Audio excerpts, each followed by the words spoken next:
হতাশ হওয়ার থেকে বাঁচার জন্য একটি শিক্ষা নিয়ে গল্প শেষ পর্যন্ত শুনে যাবেন। বারাক ওবামা যখন প্রেসিডেন্ট পদ থেকে অবসর নেন তখন তাঁর বয়স ৫৫ বছর। অন্যদিকে ডোনাল্ড ট্রাম্প যখন প্রেসিডেন্ট হিসাবে শপথ নেন তখন তার বয়স ৬৯ বছর।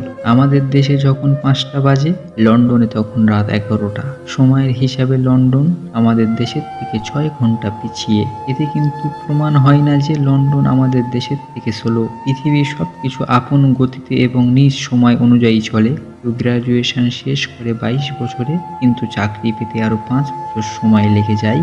আবার কেউ ২৭ বছরে গ্র্যাজুয়েশন শেষ করে পরের দিনেই চাকরি পেয়ে যায়। অনেকেই ২৫ বছর বয়সে কোম্পানির সিইও হয়ে মারা যায় ৫০ বছরে।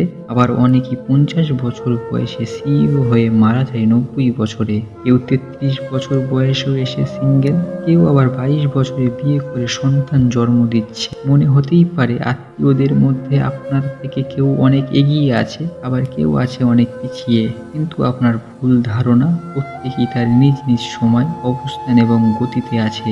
আগিয়ে থাকাদের প্রতি অভিযোগ না রেখে পিছিয়ে থাকাদের অবহেলিত না করে সব সময় শান্ত থাকুন। আপনি এগিয়েও নেই, পিছনেও নেই। আপনার পথ আপনার, অন্যের পথ অন্যের। শুধু সময়কে গুরুত্ব দিয়ে পরিশ্রম করে যান, একদিন ঠিকই সফল হবেন। জীবনে সুখী থাকার দুটো উপায় আছে।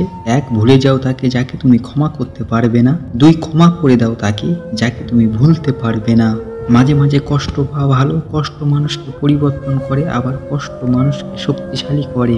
যে যার সবাই নিজের মতোই, ভালো মন্দটা বোঝে। আবেগে শেষে অভাবে সবাই হারানো মানুষ খোঁজে। কেউ ফিরে পায়, কেউ বা পায় না, সরে যায় বহুদূর। কিছু ভালোবাসার বাঁধা রয়ে যায় না লেখা গল্প জুড়ে। এই অভাবের পৃথিবীতে সবচেয়ে ভয়ঙ্কর অভাব হলো নিজের ভিতরে নিজেকেই খুঁজে না পাওয়া। আমাদের জেনারেশনটার সমস্যা হলো কথা বলে মিটমাট করে না, বরং যে যার অভিমান নিয়ে দূরে সরে যায়। আমার জীবনে সবাইকে প্রয়োজন নেই, আমার খুব অল্প মানুষ চাই যারা সত্যি আমাকে বুঝবে। ইচ্ছাকৃত হারিয়ে যাওয়া মানুষকে কখনো খুঁজতে নেই, কারণ মানুষ হারায় না, বদলায়। আর বদলে যাওয়া মানুষকে কখনো খুঁজে পাওয়া যায় না। তুমি তাকে যতবার খুঁজবে ঠিক ততবারই ব্যর্থ হবে। যতই চেষ্টা করি না কেন, কিছু মানুষের চোখে আমরা কখনো ভালো হতে পারি না, কারণ তারা আমাদের মন থেকেই দেখতে পারে না। সুখী হতে চাইলে এই কথাগুলো মেনে চলো। ১, যার সাথে মনের মিল নেই তার সাথে সম্পর্ক রেখো না। ২, যেখানে তোমার কদর নেই সেখানে যেও না। ৩, যে বোঝে না তাকে বারবার বোঝাতে যেও না। ৪, সত্য বললে যে রেগে যায় তার সাথে কথা বলো না। ৫, তোমার চোখের নিচে যে নেমে গেছে তাকে উপরে তোলার চেষ্টা করো না। ৬, জীবনে সমস্যা আসলে কখনো ভেঙে পড়ো না। ৮, যারা আবহাওয়ার মতো বদলে যায় তাদের সাথে মেশামেশি করো না। চোখ পৃথিবীর সবকিছু দেখতে পায়, কিন্তু চোখের মধ্যে যখন কিছু ঢোকে সেটা দেখতে পায় না। ঠিক সেইভাবে মানুষ অন্যের সব রকম দোষ দেখতে পায়, কিন্তু নিজের দোষ কখনোই দেখতে পায় না। কাউকে অন্যায়ভাবে কষ্ট দিও না। মনে রেখো, চোখের জলের অভিশাপ বড় কঠিন জিনিস। তার জন্য কেঁদে কোনো লাভ নাই, যে কিনা তোমার হাসিটাকেই মেরে ফেলেছে। বাবা মানে বটবৃক্ষ, দুঃখের সময় মাথার উপরে হয়ে থাকে ছায়া। বাবা মানে এগিয়ে যাওয়া সাহস আর প্রেরণা। জীবনে কোনোদিন ওই মানুষটাকে ঠকিও না যে তোমার মিথ্যেকেও সত্য ভেবে নেয়। একটা যোগ চিহ্ন কিন্তু দুটো বিয়োগ চিহ্ন দিয়ে গড়া, তাই অনেক অসম্ভবকে সম্ভবে পরিণত করা যায়। জীবনে চলার পথে শুধু বিশ্বাসটা নিজের উপরে রাখতে হবে। কৃষকের হাতে যখন থাকে কোনো পণ্য, তখন তা হয় নগণ্য। মহাজনের দখলে থাকলে হয় চড়া মূল্য, ভোক্তার কাছে আসতে আসতে হয় অমূল্য।